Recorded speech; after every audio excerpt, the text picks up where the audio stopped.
Bonjour, bande konyoso bolanda kabiso na kati ya basangwa Congo, chaîne na biso Rime de Kinshasa. Merci na bande konyoso à chaque fois bomona ba vidéo na biso bazo liker, bazo partager. Je crois bomoni malamu ke lelo voix izali na sema kasi. Nazo forcer na mata voix iza na sena kasi angine na ndenge nazalaki na mobilisation lelo kotama na ba parlement de Bunyo soko expliquer peuple congolais impact ya consultation. Mais vu les enjeux du terrain, vu la politique de l'air, tous allés obligés en dehors du Parlement debout. Tout la total, ça n'a pas maman, ba papa, bandeko onyoso, bazalaka na souci ya politique ya mboka, baye bani désolé kana mboka. Par exemple, Melo na sana 3 éléments na zotali sabino, raconte ya Fridolin ya Mbongo, Sama Lukonde, Batu Lukwebo, Mboso, na le conseiller principal ou spécial en matière de sécurité François Beya et pas Fridolin Mbongo. Nini ezalaki koloba manakati wana eloko liboso toye to partager na bino. Eloko ya mibale na koya pona recadrer mama Tchalamona na babu zoba oyo atie na kati ya banzembo wana. Et enfin na koshite na si président africain baye bakuta na président de la République pour quelle mission? Voilà raison.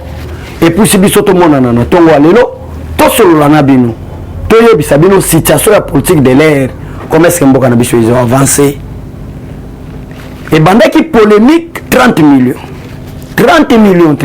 Kagame azotonga village moderne na SP ya République démocratique du Congo Chilombo wana teki mboka wana selon ndenge bato bazalaki koloba elonge 30 millions toye komona présence ya Paul Kagame accompagné de 5 autres présidents na République démocratique du Congo, précisément na ville de Kinshasa qui est capitale des institutions.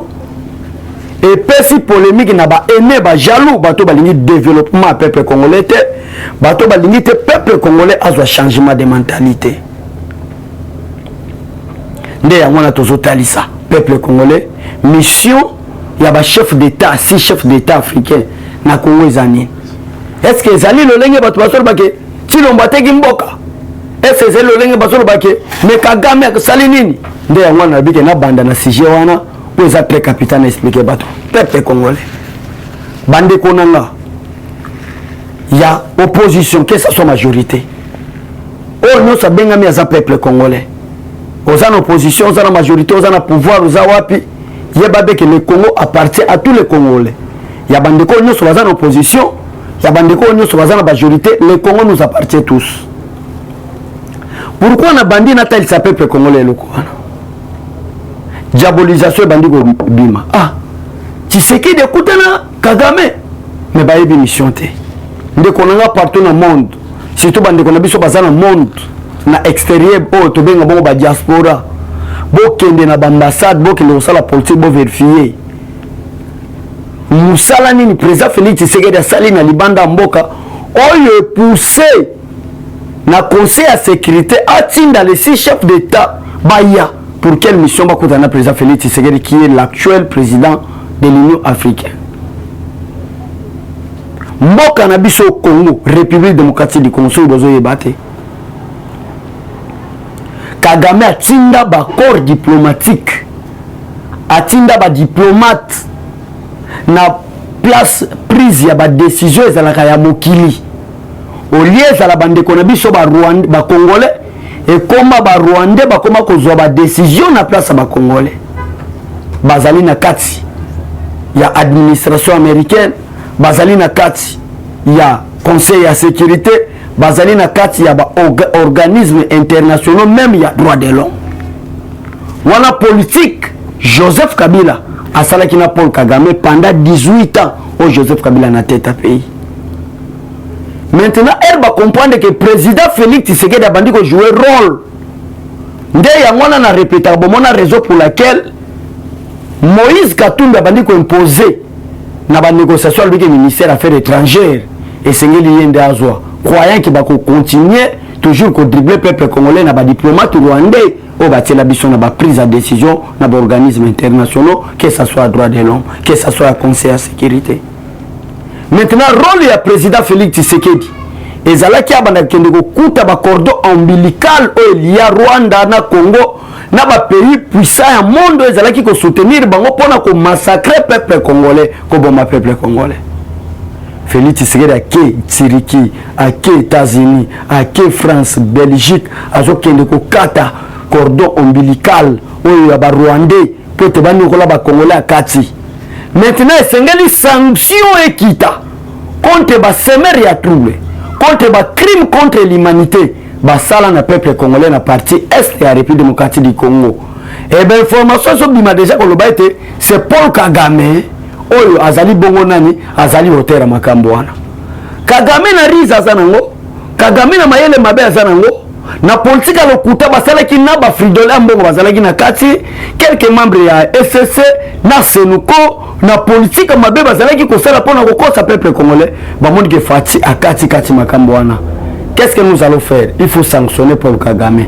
Ne Paul Kagame comprendre que congolais na tinda kabila na mboka boma domaine éducatif ya peuple congolais.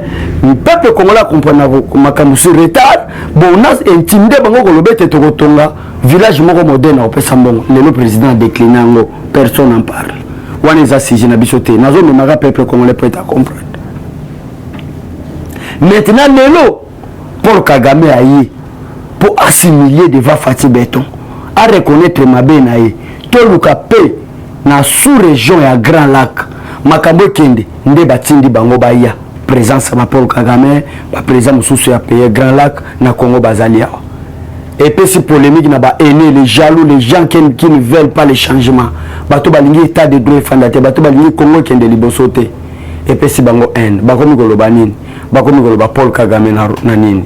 Nde yango wana peuple congolais est poussé raconter ya ba sujet na lobi ke na solo na bino ya Mbosso est poussé raconter ya l'actuel président de l'Assemblée nationale Mbosso Nkodia, l'actuel président du Sénat Bati Lukwebo, l'actuel premier ministre Sama Lukonde et le conseiller spécial du chef de l'État en matière de sécurité, vu tout ce qu'il y a énuméré qu'on soit nabino.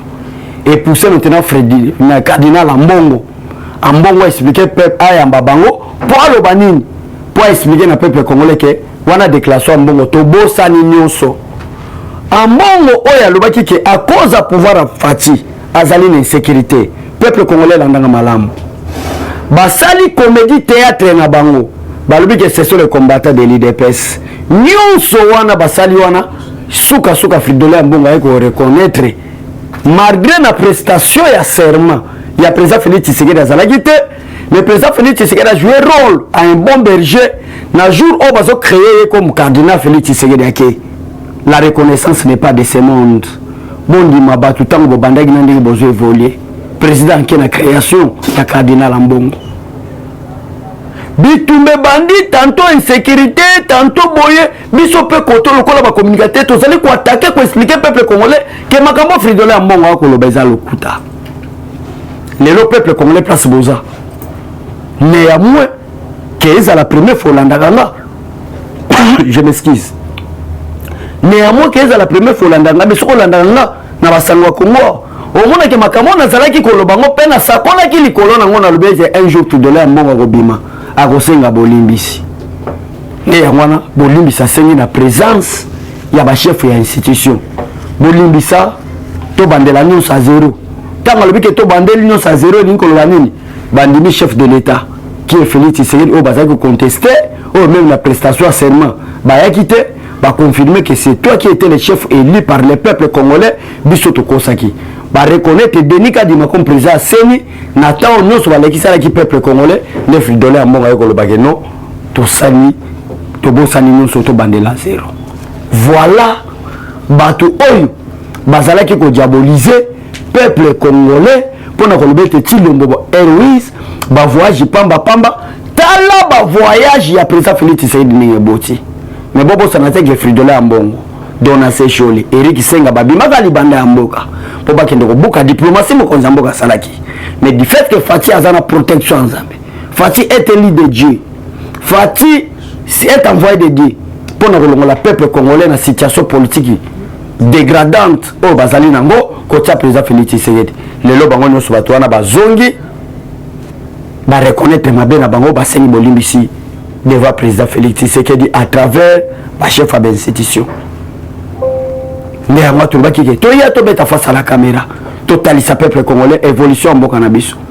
Mais en dehors de ça pour na chiter na pona nga suka mama tala mwana o ba benga bongo tala koko mikolo mama o baza ko yebisa biso ke bana to bana mike mama o bomona ko bina RTNC mama o bomona ko bina boy boko talanda ko ye musane ko longola ka bilamba lelo asali chanson abandi nan ko talisa peuple congolais que papa Luambo alotaki makambo wana abandaki yango kala nde na ye na recadrer mama tala mwana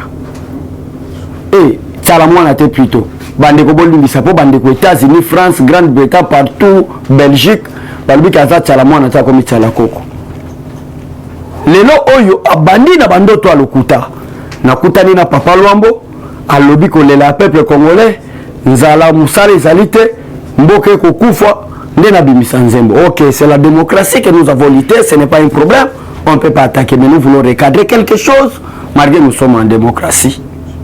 La démocratie ne veut pas dire parler ou chanter n'importe quoi parce que la liberté d'expression non. Et la liberté d'expression ne signifie pas la libertinage d'expression. Nous devons être clairs. D'abord, l'homme qui a dit Moko, Azaline est un bon exemple pour la jeunesse congolaise. Jeunesse congolaise était. Mais c'est d'abord l'esprit de mort contre eux. Croyant que nous avons manzé momoko patriotique. Nous avons manzé momoko éveillé peuple congolais. Éveillé peuple congolais. Nous avons manzé momoko état peuple congolais. On lieu croyant que nous avons koyemba. Parce que dans le moment où peuple congolais a pour ça, quelles sont des chanteuses ou des chanteurs bakoki ko dévoiler faiblesse et peuple congolais autozala qui naïf. La Joseph Kabila na mboka oyo. C'est le début de toute une malédiction na mutu ya mboka. Si comme maintenant mikolo batu bazo zela. Quelle est la chanteuse? Quel est le chanteur? Akoki koye manze momoko éveil patriotique.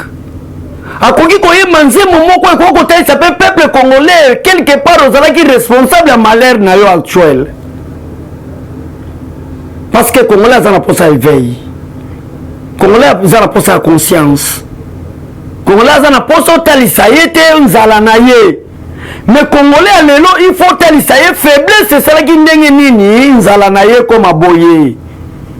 Pays ezwa indépendance depuis 1960 Madame Chalamwana.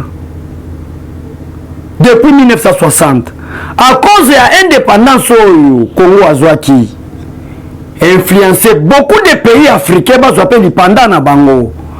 Mais ba pays wana ke Congo ne bunaki pe pa bazwa lipanda lelo baza un peu développé plus que nous. Ma beni no juste au sala. Voilà l'idée oyo ba vraie chanteuse ou ba chanteur. Ba ko bimisa pour l'intérêt mboka na bango. Voilà ma canissio bisoto zanango. Pour être peuple congolais qui est liboso. Mais nous sommes désolés. Chalamwana azoboa que la président va jeter comme si président za master nae. Azoboule que soka yembi aye na molimo wa séduction akoki ko séduire batu. Nde yangwana bisoto yo totalisa ye. Na kati ya banzembo na ye ezana quelques points na zui ozomona ke ça c'est vraiment une provocation. Ba promesse ya lokuta. Gratuité so simbate. Zala eleki ebele.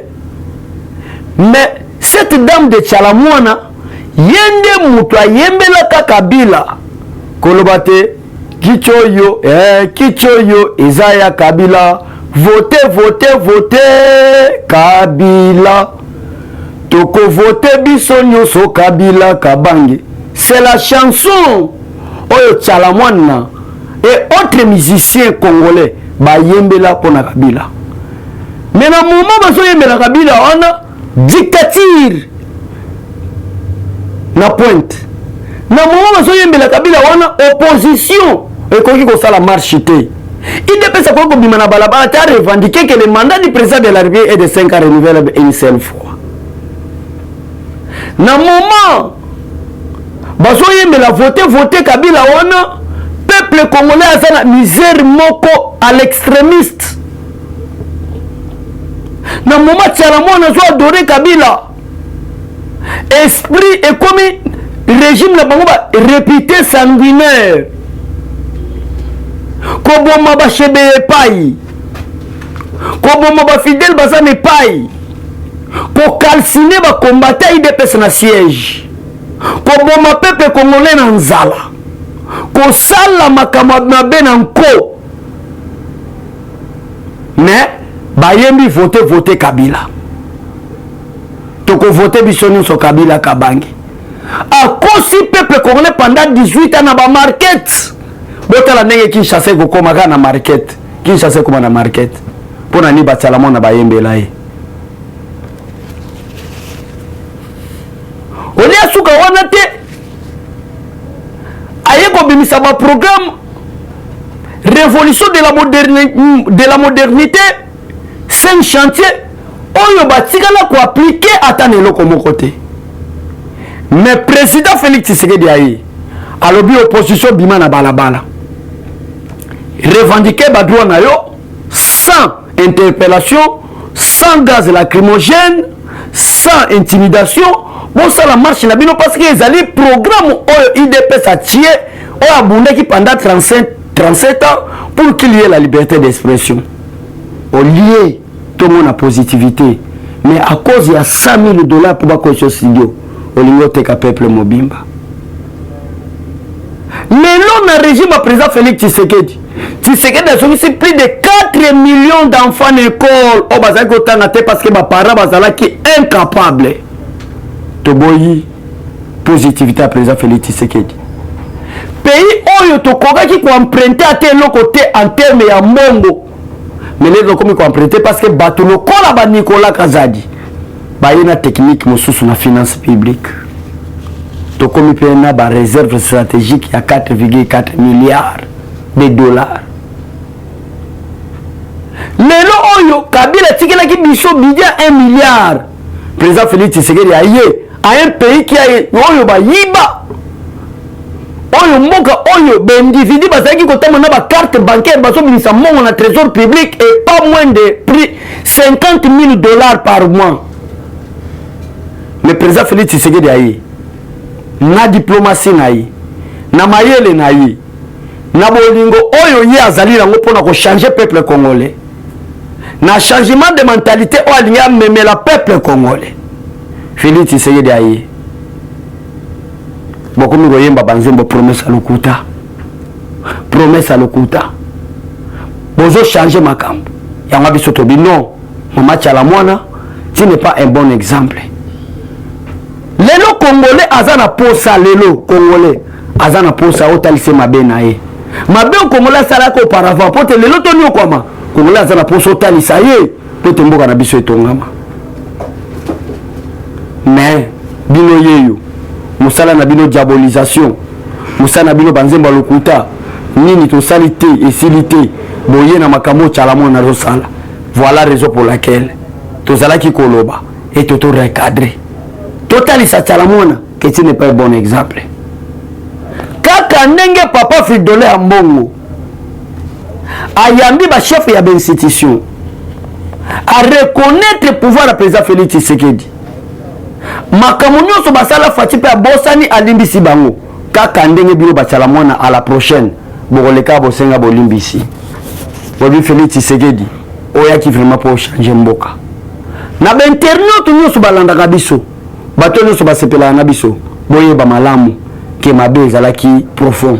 Félix Tshisekedi azana osala remontada pour mboka na biso ekende liboso bo partager émission bo liker émission mboka na biso etombwama topé sa chance dans ya makambo président Félix Tshisekedi za makambo ya chance te mais za makambo ke mutu na mutu ayana pour soi responsabilité na ye totonga mboka lelo mwana mboka bozako benga pigeon voyageur monga lete so kende belé tala lelo yo na ba voyage ya président Félix Tshisekedi FMI Banque mondiale ba comprendre que c'est rare comment Congo na gestion finance comme boy et Congo le comme meilleur pays Afrique à l'exemple pour la gestion finance à cause de warrior au président Félix Tshisekedi Atie